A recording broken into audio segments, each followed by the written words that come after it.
Welcome to The Real Estate Show. From buying to selling and everything in between. Rochester's home for everything real estate. And now, your hosts from the Anthony Butera team of Keller Williams Realty, Greater Rochester. It's Anthony Butera and Jason Mancuso. Welcome to episode 14 of the Real Estate Show. We got Anthony Butera and Jason Mancuso here. And Jason, we had we took off 1 week because you were in Florida, right? Yeah, sorry guys, I had to come back early. I can't let the listeners down. Yeah. Was this like this was family trip? Florida, man. little beach, little sun, little break. I think you have to differentiate vacation and family trip, though. Okay. Because I think that they're two separate experiences entirely. Well, 3-year-old, 7-month-old. It's a little hectic. So if I go somewhere with my family, that's not a vacation. I have to go completely alone. Well, let me ask you this: would you say that a family vacation would probably be more stressful than if you were just working alone that entire time? Yeah. Okay. Yeah. So with that being said, would you consider your job a vacation? No. I'll answer that for you. I don't want to get you in trouble. Right. But so if your job's not a vacation and you're on a family vacation and you would prefer to be at your job by yourself than with your family on vacation, I think you answered your own question. Wow, look at that. You've really thought this through here. I'm very evolved. I don't know. I've gone on trips to like all inclusives, and criteria number one is adults only. Okay. Because I made that mistake before, where it's always supposed to be quiet time and it's supposed to get away from the daily grind, and there's 3-year-olds screaming. Sure. And go do your thing. Go to Disney, but. Oh, well, they're out of their minds. It's awesome. I mean, they just, you get on vacation, you see something new. If you're a 3-year-old, and go insane. The one it's fun, though. The one thing I can't imagine, my wife wants to do Disney, but when they're older, because we got like an 9-month-old, we want them to remember the $15,000 we spent. That's the thing. I'm anti-Disney. You should be. They're going to see that magical place and then come home to the reality of you guys. Right, and it's a fortune. Yep. And I don't know. Yeah, my brother just did it. Actually, my younger brother, he just did it with the whole family a few months back. Then my older brother, he did it with his family maybe a couple of years ago. And they said how expensive I was astounded with how expensive. If you're doing the full Disney experience, you're staying on one of the resorts there, and you've got the 5-day hopper pass. It's nuts. Yeah. And I was just in Anaheim for a work conference, and Anaheim is like California's version of Orlando because Disney's right there. Sure. Now that's Disney Land, not Disney World. And Anaheim actually reminds me a ton of Orlando. It's there's Disneyland. It's just all built around and it. Everything, entertainment and restaurants are just surrounding it. It's basically a very big Henrietta. It's a very big huge amusement park in the middle. Yeah, they're just This one, it's Henrietta with a lot of palm Applebee's. trees. Henrietta with palm trees. No, they're like the one step up franchise restaurant. Like a lot of Bubba shrimp. Yeah. A lot of stuff like that. Bonefish grill or something. Oh yeah, gotta get that. Problem I have with vacation is, and thank God my wife and I are on the same page, but I do nothing. Okay. My family's still there. I had to come back early. And you had your in-laws there, right? Yeah, so we're lucky. We've got a place we can go. We can stay. It's there. But nothing is more. Less is more. Yeah. Less is. But more. you do nothing you just want to lie around. Beach, pool, nothing. We didn't even go out. Yeah, I was waiting for a text from you to be like, "Hey, listen, call me and make it sound like something really important is happening, and I have to walk away from where I am right now." No, it didn't happen. Oh, good. Well, the one that seems the worst is not necessarily Disney World, but the Disney cruises. Right. Just cruises with kids. You're confused. You can't. What do you do to escape? Right? Yeah. Jump off. Gas. I honestly, like my stomach's in knots even just thinking about it. Well, I mean, And I'm not even saying, like, I'm not even like, it's not even that they're not my kids. Like, I couldn't do that with my own nieces and nephews. Like, that would be a nightmare for me even with them, and I know them. You've heard of that. I've heard of it. Yeah. You know? I don't I know. It's crazy. You know, seeing people, there's babies on planes. It just freaks me out. Yeah, we actually did pretty good. Yeah? Mm-hmm. But you're going in not no knowing how that's going to go Oh, down. it could be. It goes one of two ways. Yep. Either good or a total train wreck. And You don't hit them with a NyQuil or something for a for your little whiskey forearm? in the gums. Yeah. No, they were good. I was surprised. Because, I'll hit the staring service down. button, and I'll ask them to put the baby right in the stowage if there's room. Yeah, like the dogs. Yeah. I'll take my carry-on out, and there's room to stuff that little bastard right up there. Now And, we got and it's not lucky. that I don't like the kid. I'm trying to save him from flying engine parts on the Southwest flight. That's what it is. Yeah. 3-year-old was a little scared of the plane, but he made it through, and the baby did great. So Yeah. it worked. I don't know. It's like, we're Mark here in the similar boat, but I'd rather be not sleeping on a beach than not sleeping at home. So it works. I get it. Little break. Guess. We'll break in the action.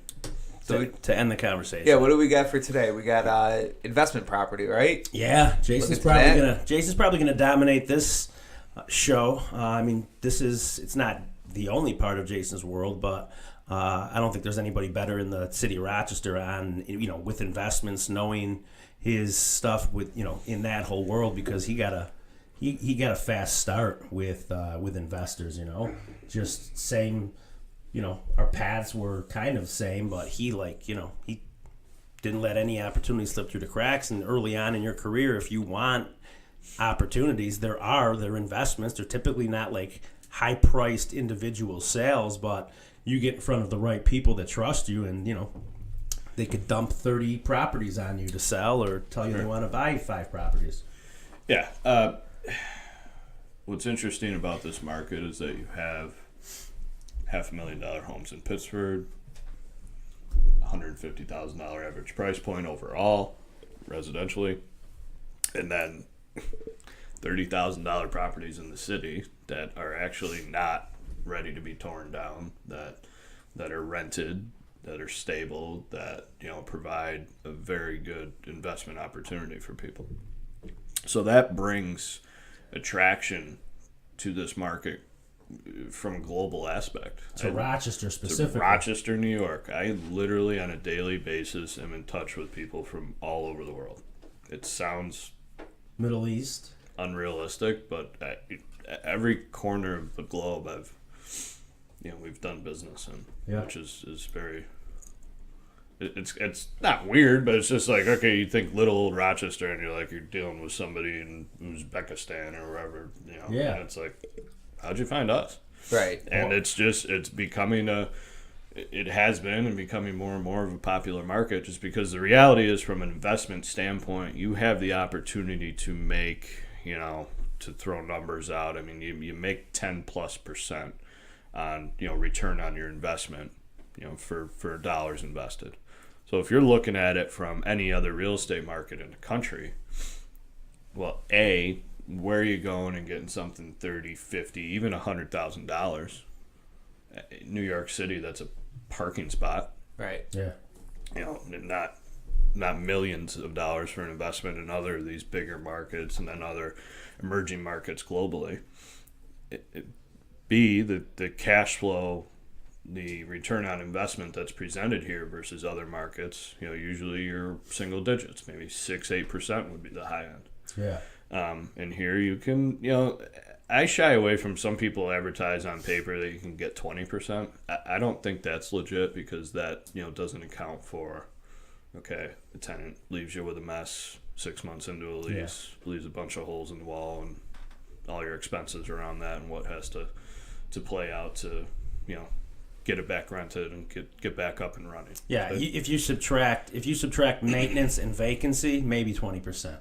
well, 20% on paper, and then you're subtracting from there. I lay out a best case scenario that you're around 15%. Yeah, So which is it's astounding. 50%, If you look at the stock market, a good year, you're kind of like 6% or so. Over your 10-year run for a stock market, you're usually maybe 7, 8, 10%, total return over 10 years. Yeah. So this is just consistent cash flow going into your bank account. And that's the opportunity that this market presents.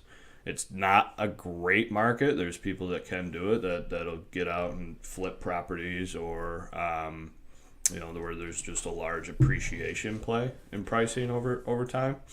But cash flow is the key for this market, and that's what attracts people here. So these are people that are buying up properties and then renting them out? Correct. Yeah. Yep. So tenant-occupied properties. The example is, a $40,000-$50,000 property rents for $900, $1,000 per month. You do the math, and that boils down to, call it a 12% return, somewhere 10 to 15%, like I'm saying. And that is just the opportunity that's presented here that you're not going to get anywhere else. There's very few markets that kind of fit that mold. There's Buffalo can be similar. There's a couple in Ohio, things like that. But yeah, instead of a financial advisor, you have a property manager. Right. Yeah. Well, I mean, and from the just an overall financial conversation standpoint, if you want to kind of, finance 101, if you're investing, is kind of spread it out, diversify your portfolio. Yeah. So, you've got some in your 401k, you got an IRA, you got, money markets, all that stuff, stocks, bonds, whatever. Okay. Real estate. So that's a section that you can check off, for your retirement planning and overall wealth picture. Yeah. And I think different people get into it for different reasons. Now, there's a lot of people that they love the $35,000 to $45,000 homes that are renting. Whether if it's a single family, there's an opportunity to get $1,000 a month, or if it's a two family for like $50,000 to $60,000.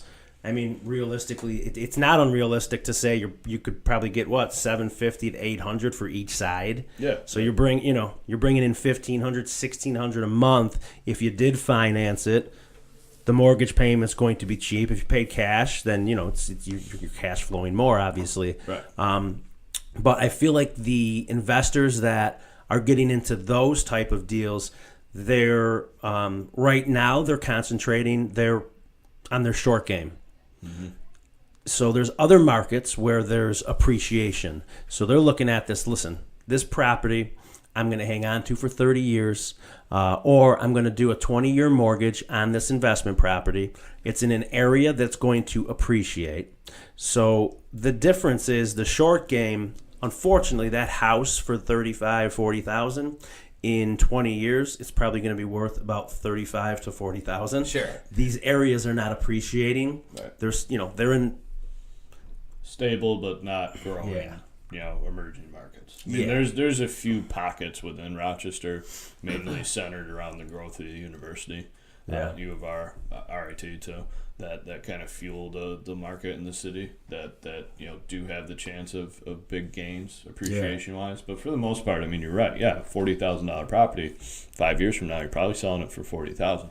That's fine. I mean, you made your money. You're making cash flow. Chances are that 5-year period you broke even on your investment through the cash flow that you made. So what becomes important is that you're buying a $40,000 property and it's actually worth $40,000, and you don't have to sell it 2 years from now and come to find out the market value is only $25,000. Yeah. Now you're what kind of houses are these? Well, again, I mean, you'd be surprised. I kind of, being careful of what to say. I grade locations on a A to F scale. So locally, people are familiar. A would be like Park Avenue, right? F is just, there's very few pockets in Rochester, but there are some that you wouldn't want to. The ones you hear, travel to. the ones you hear on the news. Sure. Right. So, I find a sweet spot to be, in like a C location, which you can get properties for $40,000 in those locations, and they're not, I hate to use the term war zone, but they're not, they're not bad. Like I go anywhere. I don't have a problem.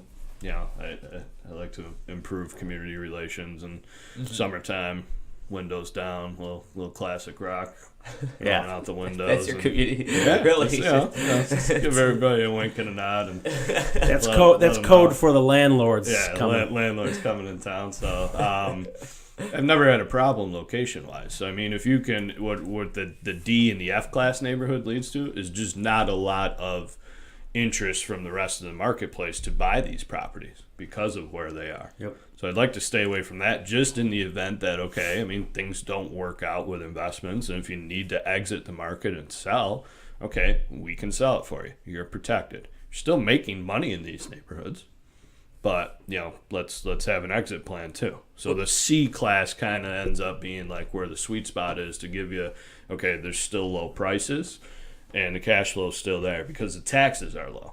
Yeah. What happens with these other, a B and an A class neighborhood, now you're talking 100,000. Park Avenue, I mean, duplexes, 250, 300,000. You got $10,000-$12,000 a year in taxes. Yeah. The rents go up, but the taxes, go up so high and the rents don't increase on a proportionate scale to lead to that same rate of return on your money. Yeah. So that ends up being something like more of a 6-8% return. But, you're in a great location. So there's people that want to deal only with that and would never step foot in a C-class neighborhood. Yeah. And I think their motivation with that is that, although, like, if you have a two-family on Park Avenue, you would love if one of the units covered all the cost. It's not going to be the case, only because of the taxes, because it is worth, like he said, Park Avenue, it's not rare to see a multifamily for $350,000, even if it were just a two-family that were like two good size side-by-sides or an up and down. Because of the neighborhood, people will pay more money. You're getting more young professionals than you are college students that are scraping by. Yeah. So the investors in those areas, they realize that, I am not going to cash flow a lot of money right now, but if I can pay this thing down and not even take any of the money, just dump all the cash flow that there is back into the principal, pay this off in 15, 20 years, I've got a property that in 15, 20 years is now probably worth $500,000. Now it's cash out time. Now we take that money and you either invest it into something else, or that's part of your retirement plan, or you retain it, you owe no mortgage, it's cash flowing bigger, and that's making Jimmy's college tuition payments or Sarah's braces or whatever you guys spend your money on. Just for Jimmy and Sarah. Though. Yeah. The other kids, they go to hell. Yeah. Just Jimmy and Sarah. The other two are not going to college. Yeah. Or getting braces. Sorry, guys. Bad teeth. I have a friend that has gotten into, he'll do like lake houses and then he'll Airbnb them out. Sure. I just didn't know if Airbnb has changed the game in any of this Definitely, investment property. I would call it kind of an emerging trend. There's a lot of people that are picking up on that, especially, it don't necessarily have to be lakefront. I mean, there's a lot of stuff out there that just has the view. People that made the smart moves years ago in certain areas, now they're sitting pretty. What's happened, a lot of these, the Finger Lakes region is kind of, unfortunately probably 10 years too late if you're looking to do something now in certain areas where, you're not going to be able to steal anything, whereas maybe you could have before to make it make sense financially. I feel like a lot of people on that conversation too, they look at it as, okay, now I got the spot for the family to go on vacation for a week. He definitely uses it for himself a lot. So, I mean, that's mission accomplished, checking the box if that's what you're after. And, essentially Airbnb may cover your cost for the year. Yeah. It may make you some money. I think overall investment, are you making that 10% return? Probably not. Okay. But you have an asset, so you've got something for down the road. And that's what they're looking at. Right, assets, and you've future got a assets. place to go with your You family. also only have for half the year to Airbnb. Not a lot of people want it in the dead of winter, Sure. Yeah. It depends on where you're at too. Maybe they'll take advantage of skiing, stuff like that, Yeah. whatever. But you're right. There's more of a, I would assume there's more, if you're doing the work, there's more of a weekly upkeep. Sure. Well, Somebody's renting it for a week or two. You gotta go I clean. mean, that management side of Yeah. it depends on your strategy overall. Yeah. I mean,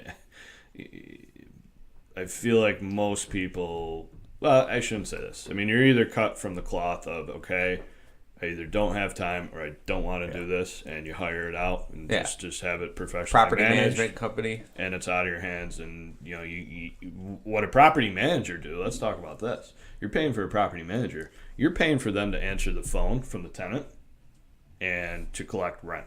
Yeah. And part of it goes into, okay, let's qualify a tenant, make sure we're placing them right, but you're paying for that extra. Sure.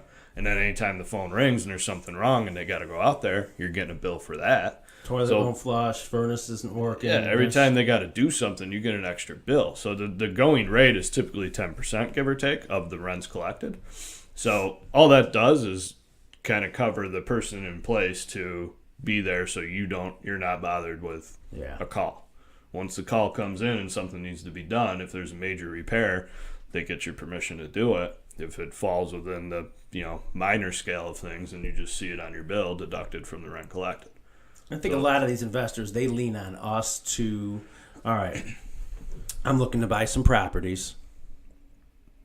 I also need you to refer me to a good property management company, because you got to remember, some of these property management companies, they realize that the owners are in the Middle East, or let's just say downstate even, right? And they realize that the owners are kind of out of sight, out of mind. You catch a bad property manager, it is pretty easy for them to take advantage. I've seen situations where I'm selling like investment properties, and the owners will they'll show me bills of stuff that they've paid for, and like furnaces, hot water tanks, and I'm in the property and I'm going, this is a bogus invoice. This work was never even done in this house. Yeesh. Yeah, so then that property manager disappears. So there's some good property management companies here in Rochester, but they're leaning on us to refer them to the right people, because again, a lot of your investors, they've never seen the property and they never will. They're looking at it from a cash flow perspective, and it's quick money for them. Right. Like, it's astounding to them that you could actually buy a structure for $35,000. Sure. That's a car, right? Yeah, yeah, it's, yeah. I was gonna say my minivan isn't 30, but it's close. You know? Well, yeah, I you're bought right, though. it. It's $35,000. It's like a used Ford Explorer. Yeah, Imagine if your minivan gave you a check each month. Yeah. yeah, it doesn't do minivans that. are great It's- investments. Should I should get more? A whole fleet of that? You should buy them now and store them. We're looking pretty cool in it, driving around. Yeah, no, but I mean the property management conversation too. I mean that I have with clients is, look, I'll refer you to the guys that I trust, and what it comes down to is they're honest people. There's frankly, I hate to disparage the whole industry, but there's only a few guys that I actually trust. There's a lot of people in town that are just either running so poor of a business or just running a blatant Raping and pillaging. scam operation that just gets a bad name for everybody. Yeah. But the reality of the situation is, you're hiring somebody because you either don't want to deal with it or it's too difficult to deal with. Yeah. So that's a fickle, situation to begin with. And I always tell people, I'm like, look, chances are you're going to have a problem with your property manager, no matter who it is, at some point, because of the nature of the beast that we're dealing with here and what's going on. I mean, at the end of the day, it's a tenanted situation, and sometimes you catch a bad run and it can be ugly. Yeah. And the blame goes to the property manager. It was, well, you're managing my property. Well, what are they supposed to do to some degree if it's a bad situation? So that leads to problems. But if you're an out of town investor or even a local investor who's hiring a manager and not taking it on hands-on experience, then that's one of the most important things is for you to make sure that you've got a good rapport and you've interviewed your manager and feel good about things and can trust them. Yep. I think another dynamic of investment properties that I think we should talk about is first-time home buyers, right? So younger, whether they're single, boyfriend, girlfriend, whatever the case may be, but they, let's just say their income right now doesn't approve them for a home that they would want, right? So let's just say that either you're fresh out of college or you've got a job that's a low-paying job, okay? So put so delicately. Yeah, a low-paying job. Let's say you're super poor. Yeah. Also, you don't have braces. Yeah. Your parents didn't pay for college. Yep. You never went to Disney. Yeah. So if your income, if your desire is to purchase a home, which it does make sense because the cost to rent is so obnoxious right now in areas that a lot of these buyers want to be. Now we're not talking about these F, D, or C areas of the city. We're talking about full-time working people that are sick of paying $1,000 a month for a shitty property that they're constantly having to deal with BS. But there's an opportunity there because we come across first-time home buyers that, because their income and their debt to income, and a lot of times the debt to income is greatly affected by their student loans. Student loans used to be looked at differently. Even if they're deferred, the banks are still including that in your debt to income, where prior they never used to include it until they actually set in. Now, even if they're deferred, the bank is still including that in your debt to income. So even if you have a decent paying job, but you've got $800 a month in student loans, your debt to income ratios are off. So you can't buy that $150,000 single family home that you wanted to, Right. but you know that you're sick of renting. Mm-hmm. So what do? So let's say you're qualified for $60,000. If you were to purchase a two-family in a decent area, your income or your debt-to-income ratios would get thrown off to your advantage. And now, because you're an owner-occupant of a two-family, they'll actually take the rent from the other unit and include it in your income. So if you're willing to do a two-family property and live on one side or on the first floor or the second floor, you could actually own as an owner-occupant, still don't have to put a ton of money down, which most investors do have to put at least 25% down. You can do an FHA mortgage with 3.5% down. Right. And instead of being qualified for $60,000, now you're qualified for $90,000. So you can get a two-family instead of a one-family. I know it's not perfect world, but you'll get a lot of investors that start the investment game that way because after 2 years of living there, now you can include your own rent, right, of what you could rent it for, or the other unit. They'll multiply that times 2 when you're getting pre-qualified to buy the house that you want now, right? So now you're qualified for $160,000, and hopefully you got a pay raise, and you don't have to necessarily get rid of that house.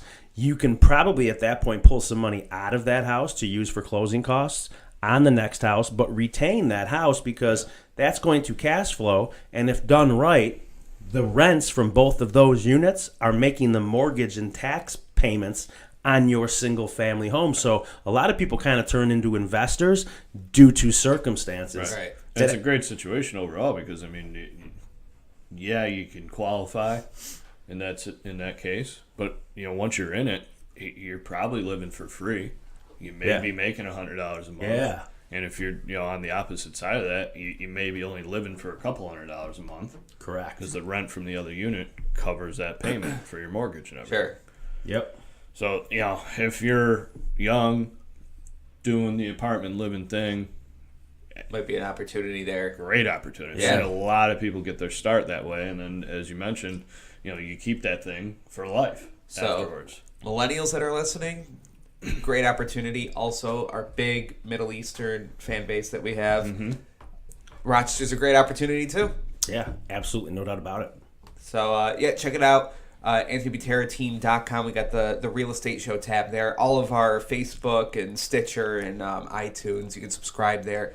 So AnthonyButteraTeam.com. Find us on Facebook, and that's it. Cool. Yep. That's it, guys. And if you didn't notice, I'm drinking Keller Williams Kool-Aid. You can pick it up at our Greece, Brighton, or Canandaigua locations. It's good. We get told a lot that we drink the Kool-Aid at Keller Williams, and it's delicious. I love it. Coffee. He won't change. Thanks, guys. Thanks for listening to The Real Estate Show. Find us on Facebook, iTunes, Stitcher, and YouTube. If you're looking to sell or buy, talk to the Anthony Butera team of Keller Williams Realty, Greater Rochester. Visit AnthonyButeraTeam.com.